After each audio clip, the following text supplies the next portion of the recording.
Ahora estuve aquí. Bueno, bien. Entonces tenemos la clase 1 de bioestadística. Vamos a empezar con los temas de hoy, que son probabilidad y conteo. Y este es el esquema de la clase de hoy. Es decir, vamos a ver qué son los experimentos aleatorios, vamos a hablar un poquito de probabilidad, después vamos a ver un ejemplo clásico, que es el ejemplo de los dados. El ejemplo y la mayoría del material está tomado de las notas que escribió Alejandro. Y bueno, y luego vamos a ver algunas herramientas para resolver probabilidades en un contexto un poquito más complicado, para lo que se usan herramientas de conteo, es decir, contar situaciones en determinados esquemas, ¿sí? Pero bueno, entonces vamos a los experimentos aleatorios. La idea es que nosotros en ciencia, digamos, tenemos un experimento, es una abstracción de una situación dada, y en esa abstracción se producen, hay una determinada cantidad de condiciones, es decir, pasan cosas, ¿sí? Bajo determinadas condiciones y se produce un resultado, ¿no? Esa es la abstracción que hacemos de un experimento. Tanto podemos referirnos a un experimento en laboratorio, ¿sí? Por ejemplo, ustedes tienen un tubo de ensayo, dentro de ese tubo de ensayo a determinada temperatura, con determinada presión, ustedes ponen determinados componentes y hacen determinadas cosas y se produce un resultado. Como un experimento físico también podría ser, ustedes tienen un dispositivo en el cual aplican fuerzas y pasan cosas también, cae una bolita, tienen una piedra o algo más sofisticado, tienen un protón y le pegan con, no sé, un haz de algo.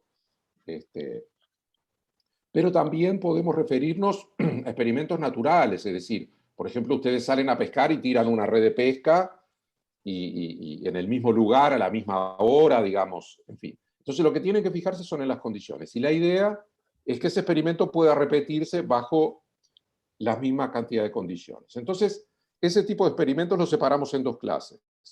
Cuando el resultado del experimento es un único resultado posible, ¿sí?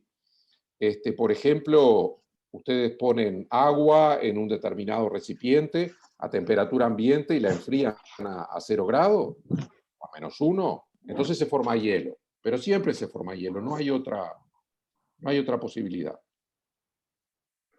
¿sí?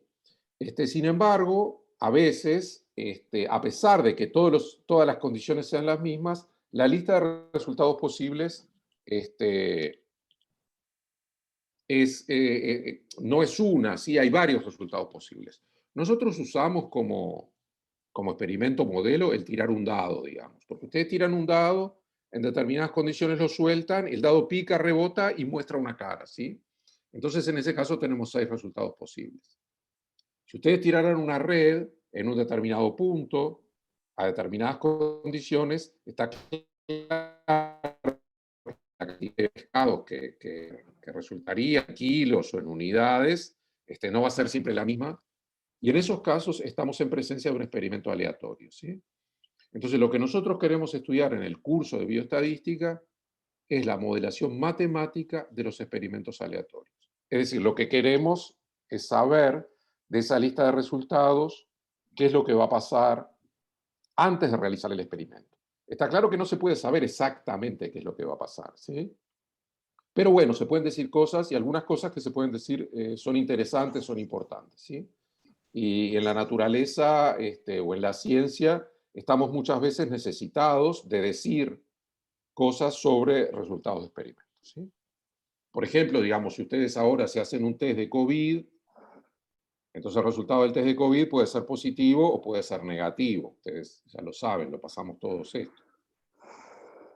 Y bueno, entonces tenemos un experimento aleatorio porque hay dos resultados posibles, ¿sí? Y bueno, entonces eso es lo que nosotros denominamos un experimento aleatorio. Esa situación en la cual bajo un determinado complejo de circunstancias se pueden producir varios resultados. Entonces lo que hacemos es escribir una lista con todos los resultados posibles de nuestro experimento, ¿sí? Nosotros estamos modelando matemáticamente, esto se llama modelar, ¿sí? Entonces, el conjunto de todos los resultados posibles se denomina mediante esta letra, que es una letra griega, es la omega mayúscula, no sé si la han visto. Y el conjunto ese se le llama espacio muestral, ¿sí? Y a cada uno de los elementos individuales se les llama sucesos elementales o puntos o resultados individuales, en fin, hay distintas formas de decirle, pero son la lista de resultados posibles. Es importante, y es el primer cálculo que hay que hacer, saber cuál es el número de resultados posibles que tenemos en el conjunto omega. En este caso es muy sencillo, no hay que contarlos, ya está, digamos, son 6. Sin embargo, hay situaciones en las cuales eso ya es un problemita matemático interesante. Por ejemplo, si ustedes tiran 2 dados diferentes de colores, entonces ya no es tan claro cuál es la cantidad de resultados posibles, ¿sí? Se dan cuenta que no es tan inmediato, ¿sí? Ese ejemplo lo vamos a ver en un ratito. Ahora, nosotros nos va a interesar la situación en la que todos los resultados del experimento a priori son equivalentes. Quiere decir que no hay elementos para pensar que un resultado es más probable que el otro o que tengamos preferencia por un resultado en nuestra creencia de qué es lo que va a ocurrir. Entonces ahí vamos al segundo paso de la modelación, que es asignar probabilidades. A cada puntito del espacio, nosotros le vamos a asignar una probabilidad, ¿sí? Si ustedes tuvieran una lista de Excel, los resultados acá, y usarían otra columna para usar las probabilidades. Y en el caso en que no tengan preferencia, lo que se hace es asignar probabilidades iguales a todos los puntos individuales y de forma de que la suma de las probabilidades de 1 en total. Entonces, en ese caso, lo que se asigna es la probabilidad 1 sobre n, ¿sí? Tenemos n elementos y asignamos una probabilidad 1 sobre n. Ustedes se dan cuenta que en el caso del dado, asignamos una probabilidad de 1/6, 1 sobre 6, ¿sí? Bien. Entonces, estamos construyendo nuestro modelo y tenemos nuestra lista de resultados y nuestra asignación de probabilidades para cada uno de esos resultados. Pero está claro, la cosa no termina allí. Entonces, el otro paso que nos interesa, o un paso más que nos interesa, es la consideración de sucesos compuestos. Es decir, esos puntitos son sucesos elementales, solitos. Nosotros ahora nos interesa, porque nos interesa caracterizar o entender la situación en la cual se agrupan los resultados. Por ejemplo, en el caso de los dados, tener un resultado par. En el caso de la pesca, que dijimos, podríamos tener más de tantos kilos o menos de tantos kilos de nuestra extracción. En el caso, en fin, digamos, en cada situación se puede componer. Y como ustedes se dan cuenta, se pueden componer una cantidad grande de sucesos compuestos, porque se pueden elegir todos los subconjuntos posibles del conjunto omega, ¿sí? Entonces, lo que vamos a hacer ahora es asignarle una probabilidad a un suceso compuesto. Entonces, lo que hacemos, no sé si se imaginan, es agrupar las probabilidades correspondientes a los sucesos elementales que integran el suceso omega. Dicho de otra forma, lo que hacemos es sumar. ¿Alguien tiene el micrófono abierto? Le pido que lo cierre. Paco, ¿serás vos?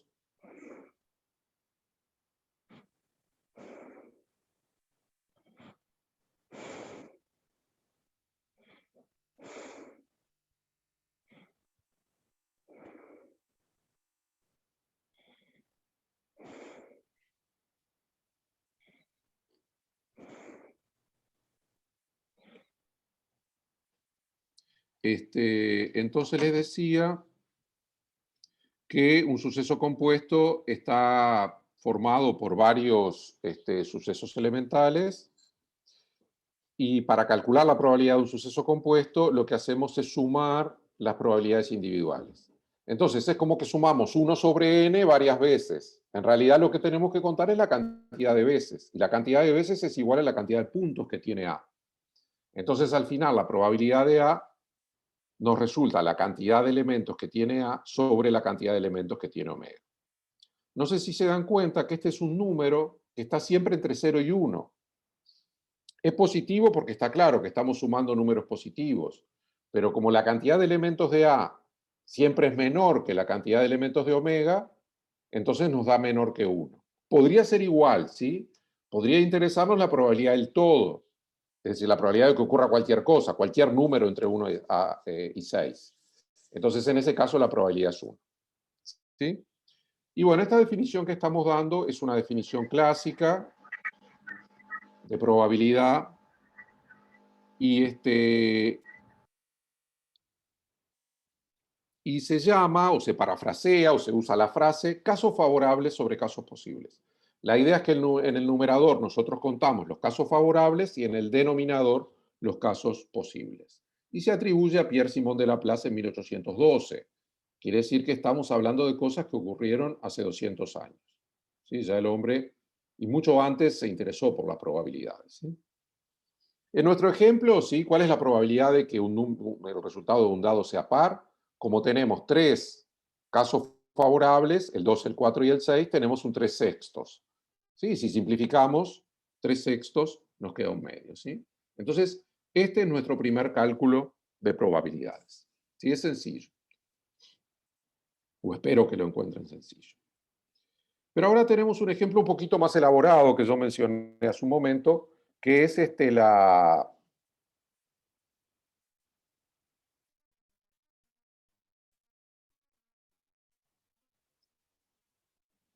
la situación en la cual tiramos 2 dados, ¿sí? Entonces nosotros tiramos 2 dados de colores, ¿sí? Distintos, por ejemplo, de colores negro y rojo, y queremos analizar ese experimento aleatorio, ¿sí? Entonces yo les pregunto, para que vayan pensando, ¿cuántos resultados posibles tenemos cuando tiramos 2 dados? ¿Sí? ¿Y cuál es el espacio muestral, es decir, el espacio de resultados posibles? Entonces la situación es la siguiente, esto se analiza de la siguiente forma. Nosotros nos fijamos cuál es el resultado del dado negro y cuál es el resultado del dado rojo. Entonces cada resultado individual está compuesto por 2 números, ¿sí? Y esos números nosotros los disponemos en una tabla, como se ve en la pantalla. Repito que este ejemplo está tomado de las notas de Alejandro. Entonces, decimos, puede salir un 1 en el dado negro y un 1 en el dado rojo, puede salir un 2 en el dado negro y un 1 en el dado rojo, y así todo sucesivamente hasta que puede salir un 6 en el dado negro y un 6 en el dado rojo, que era la situación que se veía en la foto. ¿Sí? Entonces, para contar la cantidad de resultados posibles acá, lo que hacemos es multiplicar la cantidad de elementos en la base por la cantidad de elementos en altura, ¿sí? Y tenemos un 6 por 6, 36. Si no nos damos cuenta de eso, podríamos contar 1, 2, 3, 4, 5, 6, 7, 8, 9, 10, 11. ¿Y qué tendríamos? La suma de 6 veces 6. Y la suma de 6 veces 6 es el producto de 6 por 6, ¿sí? Ahí usan la propiedad distributiva de la suma y el producto. ¿Sí? Entonces, en este caso tenemos 36 resultados posibles. Y esta manera de pensar, esta manera de contar se llama regla del producto, porque multiplicamos la cantidad de cosas que hay acá por la cantidad de cosas que hay acá. ¿Sí? Y se aplica en muchas situaciones. Es una regla sencilla, pero muy útil. Entonces, ahora puede interesarnos, por ejemplo, en este experimento, cuál es la probabilidad que haya algún resultado que sea un 1. Es decir, ustedes tiran los 2 dados y quieren saber cuál es la probabilidad de que algún resultado sea 1. Y bueno, entonces lo que hacen es contar, hay que contar. En realidad, el denominador de esa cuenta ya la tenemos. Y el numerador es la cantidad de resultados que contemos. Y bueno, entonces acá lo que hice yo fue dibujar en azul la cantidad de resultados en la cual aparece un 1, que no sé si se dan cuenta que son la primera fila y la primera columna. ¿Sí? ¿Lo ven eso? En ningún otro lugar hay un 1. Sí, se Entonces lo que entiende. hacemos, claro, gracias, es contar. ¿Sí? Y bueno, contamos si son, no, cuidado, no son 6 más 6, ¿sí? Porque hay uno que es repetido. Son 11 entonces. Entonces nos queda 11 sobre 36 la probabilidad. ¿Sí? Entonces este es nuestro segundo cálculo de probabilidad que hicimos y este cálculo nos sirve para responder la siguiente pregunta. ¿Sí? Ustedes están jugando a los dados. ¿Ustedes apostarían a que cuando se tira un dado sale un 1 o apostarían a que no sale un 1? Que Entonces, en no. general, claro, el comportamiento más racional, si la apuesta es equilibrada, ¿no? Si la apuesta paga el doble, ¿no? Es que apostamos a que no va a salir, porque es más probable que no salga a que salga. ¿Cuál es la probabilidad de que no salga? En realidad lo que tenemos que hacer es contar todos estos. ¿Con qué herramienta contamos todos estos rojinegros? Y usamos la misma herramienta. Podemos contar individualmente, pero Podríamos tenemos hacer, Claro, 5 por 5. ahí va, también es. 5. Claro, gracias. 5 por 5, 25. ¿Tá? Entonces tenemos 25 sobre 36, que obviamente es más grande que 11 sobre 36. Y tenemos calculada entonces la probabilidad. Lo podríamos hacer de una forma más, y eso lo vamos a ver en clases que vienen. Podríamos hacer 1 menos 11 sobre 16. ¿Por qué? Porque si ustedes sacan denominador común, les queda el 1 es 36, 36 menos 11, 25, son los 25 que contamos. Esa es otra forma de hacerlo.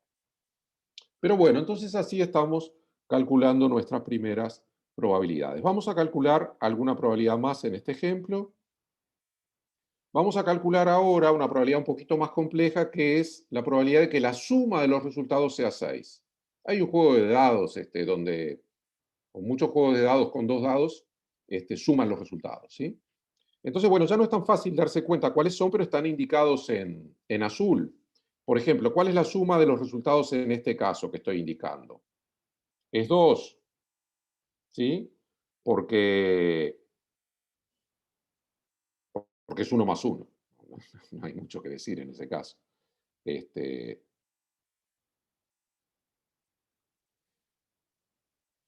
Entonces, seguimos buscando y bueno, llegamos a 5 más 1, que nos suma 6.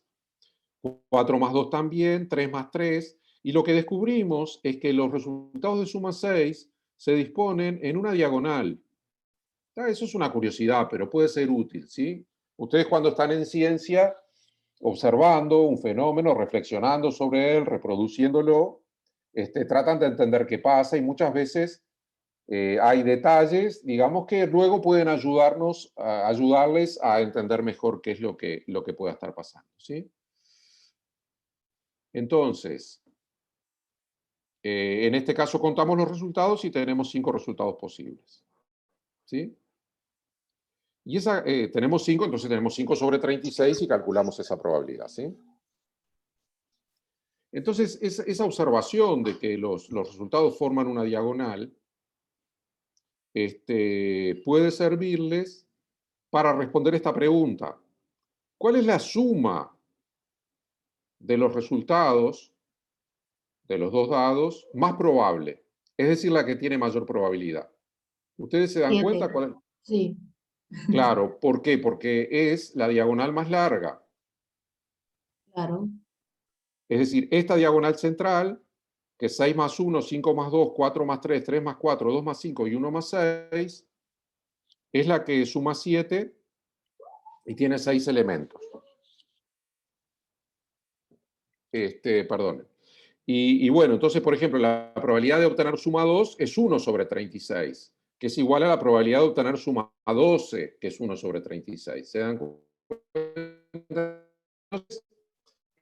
Esto es muy interesante. Disculpe que yo a veces me entusiasmo, pero con cosas que, bueno, son abstractas. Pero ¿por qué es muy interesante? Porque nosotros de un modelo en el cual partimos de probabilidades iguales para todos los sucesos, mediante los sucesos compuestos, podemos modelar situaciones cuando las probabilidades ya no son iguales para todos. ¿Sí? ¿Entienden? Es decir, los sucesos elementales, los puntitos, cada uno tiene probabilidad 1 sobre 36. Pero los sucesos compuestos, por ejemplo, asociados a la suma de resultados, tienen probabilidades distintas y hay algunos más probables que otros. Entonces esto muestra la riqueza de la modelación probabilística. Está claro que no nos quedamos en situaciones en las cuales todo lo que puede pasar tiene la misma probabilidad, sino que mediante los sucesos compuestos llegamos a probabilidades diferentes, que se aproximan a las cosas que queremos modelar en el laboratorio o en la naturaleza. Bien, entonces, lo que vamos a hacer ahora es como, perdonen un momento.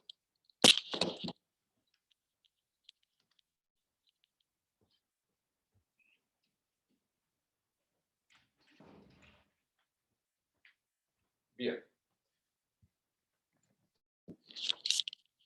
Les decía que lo que vamos a hacer ahora es formalizar un poquito algunas reglas de conteo, de contar, ¿sí? Porque ya vimos que para calcular probabilidades hay que contar dos cosas, la cantidad de elementos o la cantidad de puntos del conjunto A que nos interesa y la cantidad de puntos del conjunto omega para el divisor. Entonces, lo que vamos a ver es lo que se llama la regla del producto, ¿sí? Y lo que tenemos nosotros que aprender es cómo se aplica la regla del producto y cuándo se aplica la regla del producto. Y a veces es fácil, es un poquito más sofisticada la situación, ¿tá? Pero por ejemplo, en el caso de los dados, teníamos un cuadrado, teníamos 6 puntos abajo, 6 puntos en el costado, y el total era 6 por 6, ¿sí? Precisamente el fundamento, la demostración matemática de la regla del producto, es esa propiedad que les dije, que ustedes suman tantas veces, es decir, suman la cantidad 6 tantas veces como filas hay, y al final tienen 6 veces 6, y eso es 6 por 6. ¿Tá? Los números es obvio que no tienen que ser iguales. Podría ser 6 por 5, ¿sí? Justo las dos veces que aplicamos la regla del producto era 5 por 5, pero podría ser 4 por 3, ¿sí? Entonces vamos a ver un problemita en el cual se aplica la regla del producto. Lo que queremos contar es esto, la cantidad de números pares de dos cifras que se pueden formar con números del 0 al 6. ¿Tá?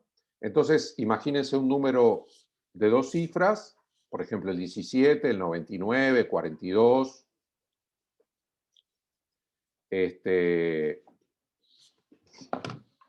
Y lo que queremos es contar cuántos hay, pero no todos. Es decir, todos es como que sería el espacio muestral. Lo que queremos es contar los que se pueden formar con los números del 0 al 6 y además son pares. ¿Tá? Entonces pensamos en dos números abstractos, C1 el primer número y C2 el primer número. Este ejemplo también está tomado de las notas de Alejandro, pero está simplificado. En las notas ustedes van a ver uno que tiene 3 números, pero es lo mismo. Entonces lo que decimos es, bueno, ¿qué número puede ser el C1? El C1 podría ser en principio cualquier número del 0 al 6. Pero los números no empiezan con 0. ¿Tá? Si empieza con 0, el 0 se va. Entonces es cualquier número del 1 al 6. ¿Sí? Quiere decir 10 y algo, 20 y algo, 30 y algo. ¿Tá? ¿Y qué número podría ser el C2? El C2 sí podría ser 0, no podría ser 1 porque el número tiene que ser par, podría ser 2, podría ser 4, podría ser 6, porque esos son los números que queremos usar para formar estos números de dos cifras. Entonces lo que hacemos para saber cuántos hay en total es multiplicar. Multiplicamos la cantidad de números que tenemos aquí, que son 6, por la cantidad de números que tenemos acá, que son 4. Entonces aplicamos la regla del producto y tenemos 24 casos. ¿Sí? Quiere decir que hay 24 números pares de dos cifras que tienen que cada una de sus cifras es 0 a 6. ¿Sí? ¿Se entiende eso? Se entiende Entonces, bien, sí. ¿cómo se pueden las probabilidades? Supongan que ahora, perdón, bueno, me decían algo. Les decía, queremos calcular la probabilidad de que elegimos un número al azar de 2 cifras de todos los números posibles y el resultado es un número par formado con ceros de números del 0 al 6. ¿Entienden? Lo que hicimos primero fue contar, en este caso, los casos favorables. Hicimos al revés que en el ejemplo del dado. Y ahora lo que nos resta es contar la cantidad de casos posibles, es decir, la cantidad de resultados totales, ¿sí? El omega, ¿sí? La cantidad de puntos de omega. Y para calcular la cantidad de puntos de omega usamos de vuelta la regla del producto, ¿sí? Entonces, de vuelta, hacemos la situación abstracta, decimos tenemos dos números, les llamamos C1 y C2. Ahora el número C1 puede ser cualquiera, pero entre 1 y 9. El 0 no está contado porque los números no empiezan en 0, ¿sí? Y el número C2 sí puede ser cualquiera entre 0 y 9. Entonces yo creo que ustedes ya pueden anticipar cuál es la cantidad de puntos que tiene omega, ¿sí? Porque tiene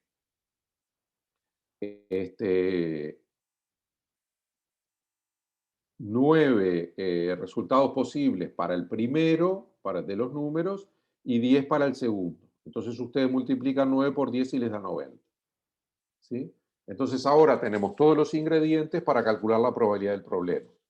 Sabemos calcular el numerador, que lo calculamos la diapo pasada, y sabemos calcular el denominador. ¿Sí? Entonces, si ustedes eligen de un bolillero, suponga que ustedes tienen un bolillero, ¿sí? Con todos los números de 2 cifras. ¿Está? Del 1 al 99.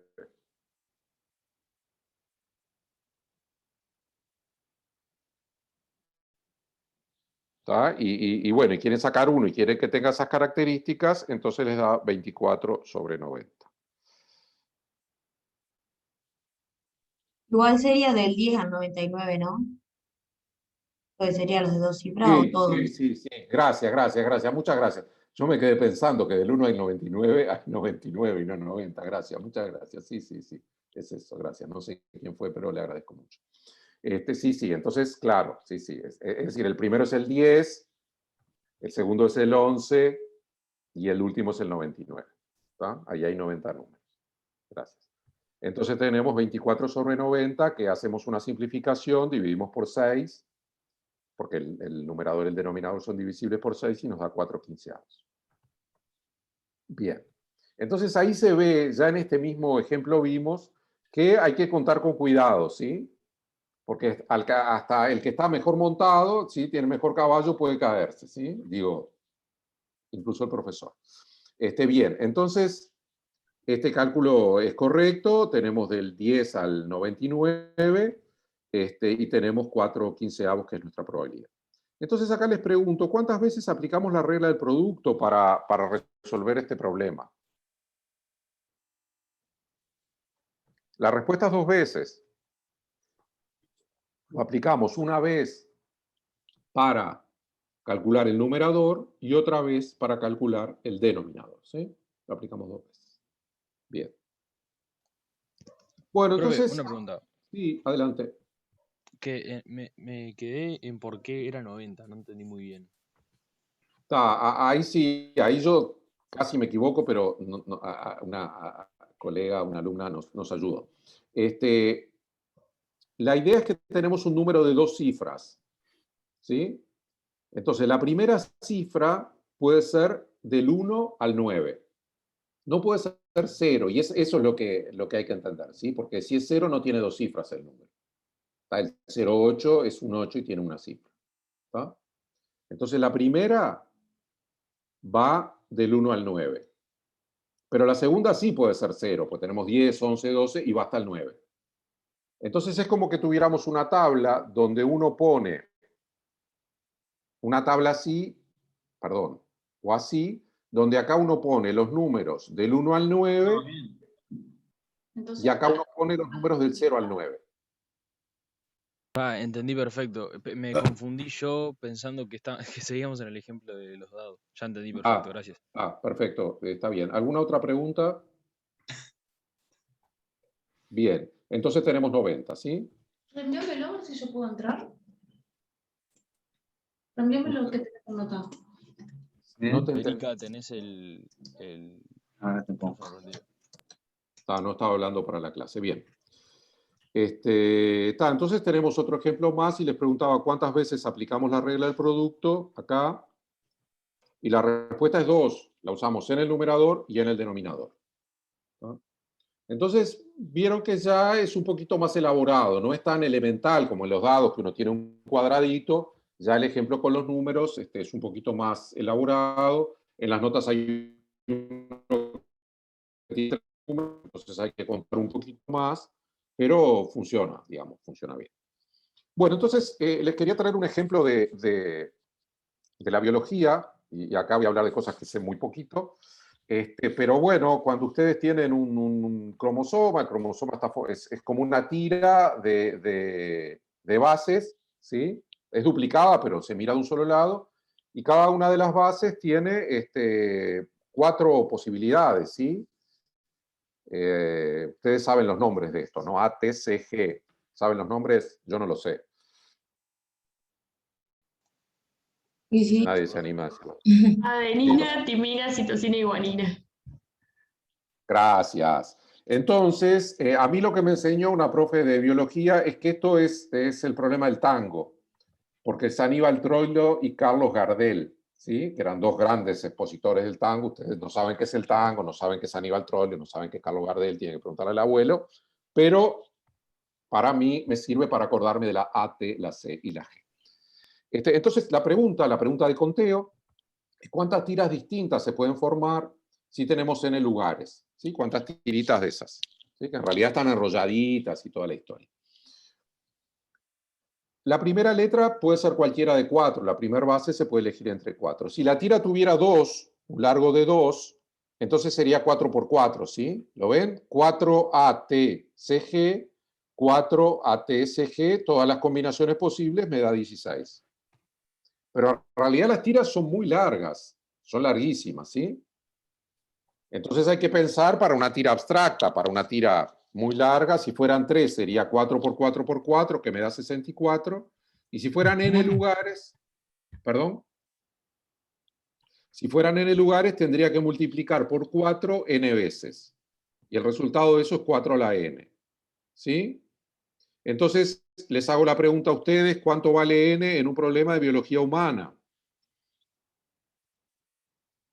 ¿Tienen idea? O sea, en un ADN humano preguntás cuántos, Sí, más o menos sí, cuántos N hay. sí, sí. ¿Cuántos lugares? Es decir, las tiras, Millones. claro, en la línea de abajo está la respuesta que me la dio Wikipedia. Los cromosomas humanos son 20, ¿cuántos? 23. 23. Hay uno que es distinto porque... Ahí va, 23 pares. Sí, 20, no, pero hay uno que... Me lo explicaron 1.000.000 de veces. Y bueno, por suerte cuando trabajo con biólogos, ellos se encargan de la biología. Pues si yo me encargara sería desastroso. Pero bueno, es entre 50 millones y 300 millones. Entonces, si ustedes ponen 4 a las 50 millones, tienen un número enorme, ¿sí? En realidad está claro y ustedes saben que no se forman todas las combinaciones posibles, ¿tá? Sin embargo, hay muchos y muchos distintos, ¿sí? Y bueno, en fin. Entonces, este es un problema de conteo donde usamos la regla del producto en una situación biológica, ¿sí? Bien. Vamos a nuestro segundo problema de conteo, ¿sí? Profe, perdón. Sí, te escucho. En el anterior harías, ahí va, 4 a ese número enorme. Sí. Ahí va. Si ustedes esto lo ponen en una calculadora, no tiene resultado. Está fuera de la capacidad de cálculo de una calculadora. Incluso para un programa informático, para el R, no siempre da, o no da el número exacto, da el número aproximado en notación científica. Es un número enorme.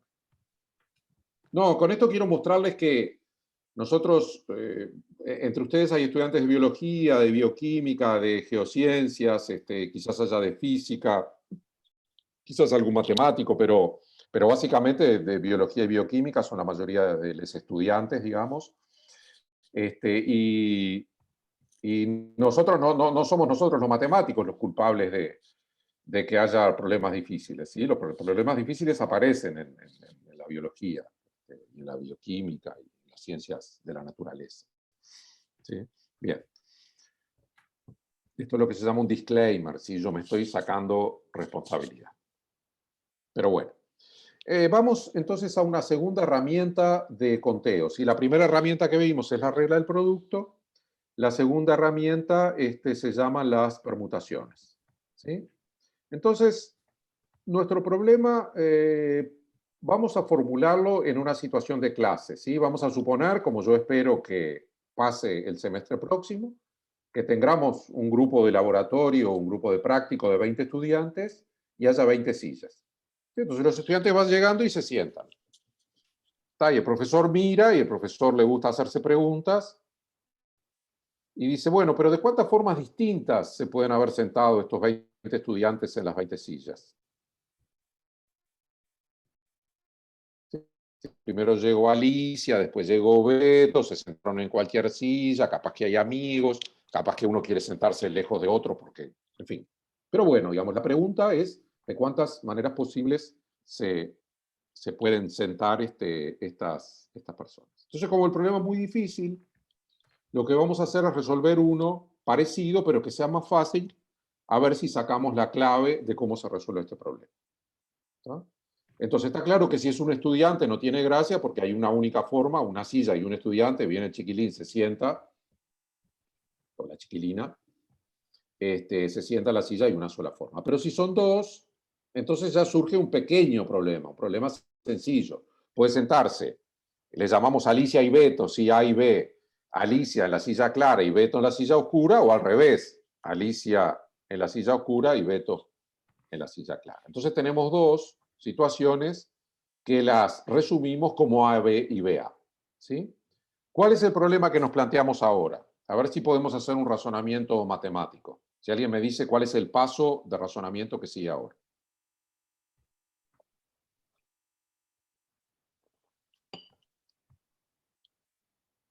Tres. ¿Sí? ¿Cómo se sientan tres estudiantes en tres sillas? Entonces aparece Carlos. ¿Sí? Llega Carlos y hay una silla vacía. Entonces la silla vacía, si están en fila, puede estar a la izquierda, puede estar en el centro o puede estar a la derecha.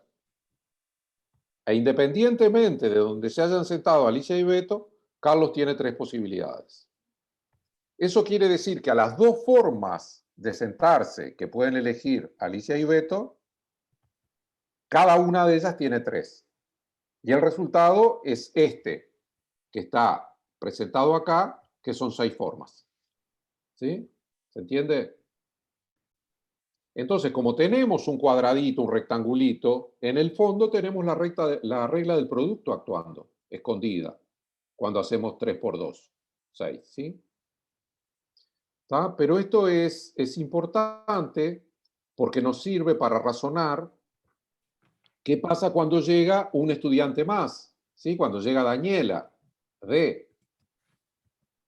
¿Sí? Entonces, ¿qué pasa cuando llega Daniela? A ver si lo podemos pensar antes de ver la diapo que sigue. Tenemos 3. Yo creo que sería 12, 4 por 3. Como que aumenta el lugar de fila y uno de columna. ¿O no? A ver, vamos a ver. Tenemos 3. Daniela podría sentarse acá, a la izquierda, en este lugar central, en este otro lugar central o a la derecha. Ahí podríamos poner una D. ¿Sí? Entonces eso quiere decir 4 posibilidades. ¿Sí? Y esas posibilidades, cada una de ellas se aplica a cada una de las situaciones previas. Pero entonces sería tipo 6 por 4, que te daría 24, ¿no? Sí. Es decir, de vuelta tenemos la regla del producto. Para cada una de las 6, tenemos 4. Vamos a verlo un poquito más en detalle. Lo que tenemos son, estas X son los lugares donde se sentaron Alicia, Beto y Carlos. Que ya no nos importa quiénes son, porque ya calculamos que son 6. Entonces Daniela se puede sentar, como les decía, a la izquierda, en el segundo lugar, en el tercero o a la derecha. ¿Sí? Y por lo tanto, para cada una de las 6 anteriores hay 4 más. Entonces tenemos 6 por 4, 24. Y aplicamos la regla del producto. Vieron que ya es un poquito más fino, digamos, ya no es así como diciendo, esto es papa. ¿Tá? Pero es la manera de pensar, de aplicar la regla del producto para esta situación. Y la pregunta es si ustedes acá descubren una regularidad, es decir, una característica que les va a permitir seguir aumentando sin dibujarlos todos. Porque acá podríamos dibujarlos todos. Si nosotros los dibujáramos todos, esta fila la tendríamos que repetir ¿cuántas veces?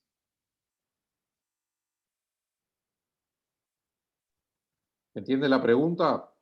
Sí, en este ejemplo tendríamos que repetirlo 6. 6 veces, claro, según los lugares de A, B y C. Es decir, acá A, C, A, C, B, en fin, todas. ¿Tá? Pero claro, cuando con 20 se nos acaba el cuaderno, ya no hay forma de hacerlo. Hay como que razonarlo en forma abstracta, porque se nos va de las posibilidades de reproducirlo. A pesar de que está bueno para contar, listar todos los casos. Capaz que es el método más elemental, que yo no lo dije por obvio, pero si ustedes, por ejemplo, quieren contar todos los números de 2 cifras que usan 0 y 6 y no se les ocurre cómo hacerlo por la regla del producto, entonces lo escriben. Empiezan, dicen, bueno, ¿cuál es el primero? El 10, el segundo, el 11, no, el 11 no porque no es par, el tercero, el 12. ¿Tá? Y los van anotando todos y los cuentan. Es decir, la herramienta que usa el científico es la que tiene. ¿Sí? Está claro que hay herramientas sofisticadas. Acá estamos hablando de matemática. ¿Tá? Pero de la forma que nosotros podamos hacerlo, si el razonamiento es correcto, está bien.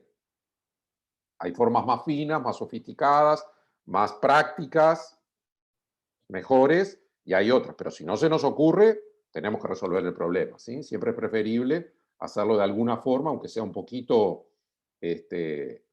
mundana, pero siempre vale. Pero bueno, entonces en este caso teníamos 6 situaciones y para cada una de esas situaciones tenemos 4. Entonces tenemos 6 por 4. Entonces yo lo que le preguntaba en la regla es que en realidad para el 6 nosotros multiplicamos 3 por 2. Y lo que hacemos ahora es multiplicar por 4. ¿Sí? Perdón. Ay. Clase. Disculpe. Entonces, la pregunta que les quería hacer es ¿cómo sigue esta historia? ¿Se imaginan? ¿Quién llega ahora? O sea, tendrías que hacer tipo 5 por 24. Claro. Bueno, pero primero quiero saber quién llega. Llega Enrique, Ernesto, Eladio, Elena, porque vieron que siempre llegan con las letras. Llega el quinto, o la quinta, o le quinte, como quieran, Sí. y se ubica en uno de los 5 lugares, o a la izquierda, o en los 4, o en los 3 lugares centrales, o a la derecha. Y eso para cada una de las 24 posibilidades que teníamos. Entonces lo que tenemos que hacer es multiplicar por 5. ¿Sí? Entonces el que llega es Emilio en este caso, y tenemos 5 por 24, 120. ¿Sí? Entonces así se resuelve el problema de cuántas formas hay de que los estudiantes se sienten en distintos lugares. Que obviamente que sean estudiantes y que sean lugares no es lo importante es lo que está atrás, que es la manera de calcular esto, de contar esto. ¿No? Entonces, para nuestros 20 estudiantes, ¿sí? Lo que tenemos es que multiplicar desde 20 hasta 2, ¿sí? Porque por cada uno que llega se va multiplicando por un número más, para saber la cantidad de formas de sentarse, ¿sí? Y bueno, entonces yo hice la cuenta, 20 por 19 por 18, etcétera, hasta por 3 por 2, me da ese número enorme, 600, 000, 479, y está mal. No son 50 millones, son 500 millones, ¿no? ¿Me ayudan? Sí, son casi 500 millones. Casi 500 millones, sí, está mal escrito. Después corrijo la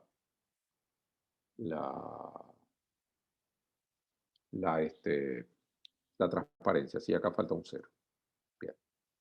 Entonces, acá tenemos una situación, vieron que podría darse, porque un práctico de 20 personas es totalmente normal, y escondido en ese práctico hay un problema matemático cuya solución es un número gigantesco. Bueno, entonces ahora vamos a... Sí, disculpen que cuando empezó la clase yo estaba en el ciberespacio, en otro lugar. Pero bueno, ahora formalizamos un poquito y llamamos permutaciones de n elementos a la cantidad de formas de ordenar n elementos en una lista. Ahora decimos con lenguaje abstracto, con lenguaje matemático, lo que vimos en una situación concreta. Entonces, son estudiantes y los lugares son las sillas, ¿sí? Y bueno, los tenemos así y queremos ordenarlos.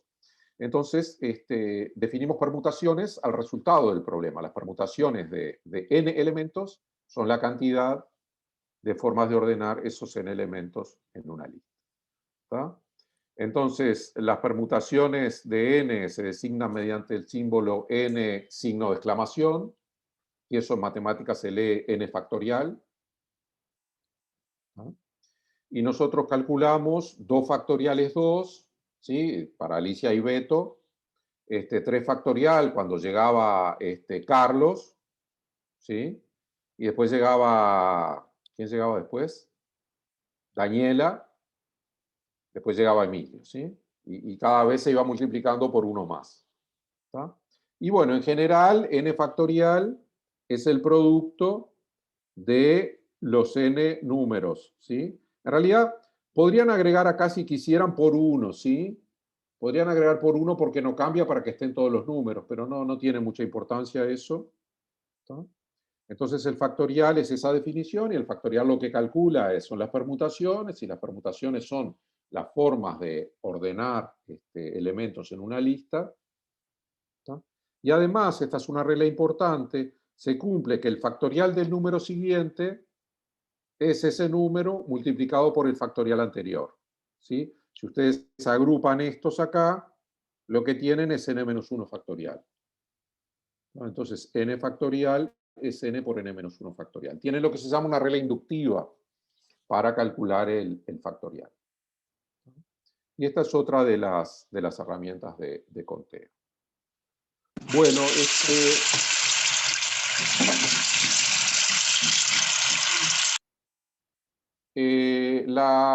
nosotros, en realidad, calculé mal el tiempo. Estaríamos terminando la clase con esta diapositiva. Entonces yo les propongo lo siguiente, yo les propongo dejar de grabar y